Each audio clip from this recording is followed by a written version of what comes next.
teman-teman. Hari ini kita akan memasuki dunia yang penuh hikmah dari cerita rakyat.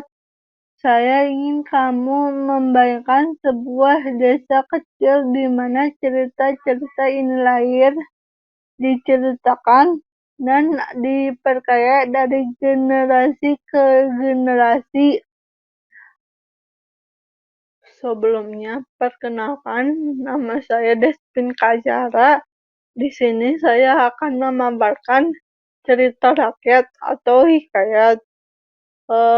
Hikayat merupakan cerita sastra lama yang berbentuk prosa dengan mengisahkan kehidupan keluarga istana, kaum bangsawan, orang-orang ternama, orang suci di sekitaran istana dengan segala kesaktiannya, keanehannya, dan juga mukjizat dari tokoh utama.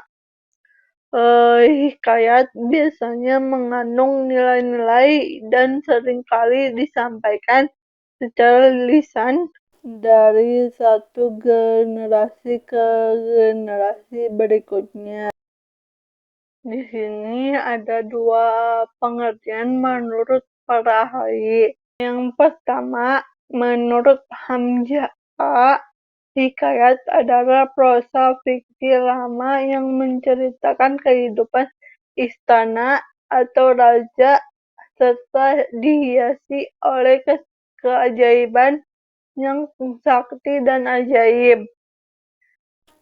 Yang kedua adalah Supratman. Menurut Supratman, hikayat merupakan salah satu bentuk sastra karya prosa lama yang isinya berupa cerita, kisah, dongeng, maupun sejarah.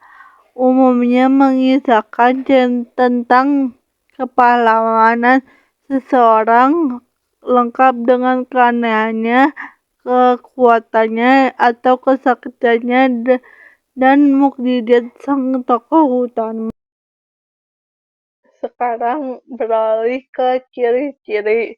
Ciri-ciri dari hikayat atau cerita rakyat.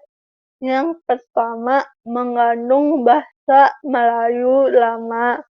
Yang kedua, istana sentris, artinya pusat cerita berada di dalam lingkungan istana. Yang ketiga, prologis, artinya banyak cerita di dalam hikayat tidak dapat diterima oleh akal.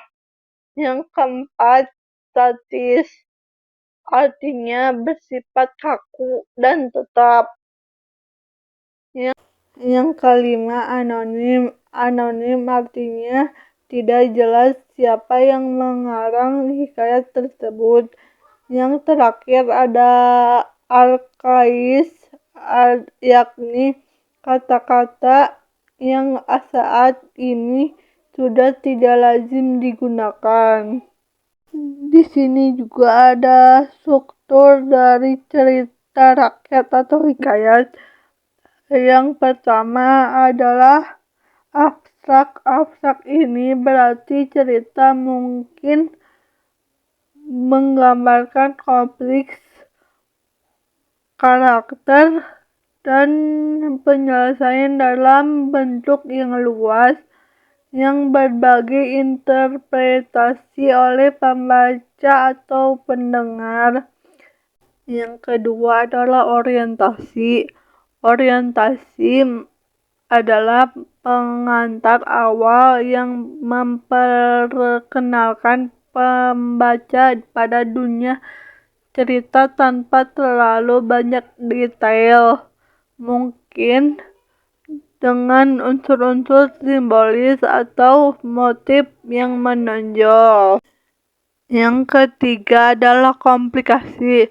Komplikasi adalah munculnya situasi yang menantang atau kompleks, di mana karakter atau konsep yang diwakilinya berhadapan dengan ketidakpastian atau hambatan yang mungkin bersifat lebih abstrak daripada kongres. Yang kelima ada resolusi. Resolusi adalah penyelesaian dari konflik atau ketegangan yang muncul dari cerita yang mungkin diwakili oleh perubahan atau persepsi atau pemahaman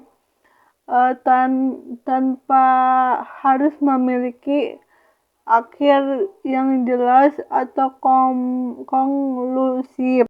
Yang terakhir ada koda. Koda adalah penutup yang memberikan penutup pada cerita, mungkin dengan menegaskan tema atau pesan moral secara lebih abstrak daripada kongres.